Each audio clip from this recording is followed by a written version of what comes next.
ॐ सुमुखाय नमः। ॐ एकदन्ताय नमः। ॐ कपिलाय नमः। ॐ गजकर्णिकाय नमः। ॐ लम्बोदराय नमः। ॐ विकटाय नमः।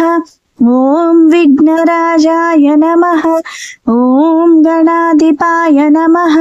ॐ धूमकेतवे नमः। ॐ गणाध्यक्षाय नमः। ॐ फालचन्द्राय नमः। ॐ गजाननाय नमः। ॐ वक्रतुण्डाय नमः। ॐ शूर्पकर्णाय नमः। ॐ हेरम्बाय नमः। ॐ स्कन्दपूर्वजाय नमः। ॐ सर्वसिद्धिप्रदाय नमः। ॐ श्रीमहागणाधिपतये नमः।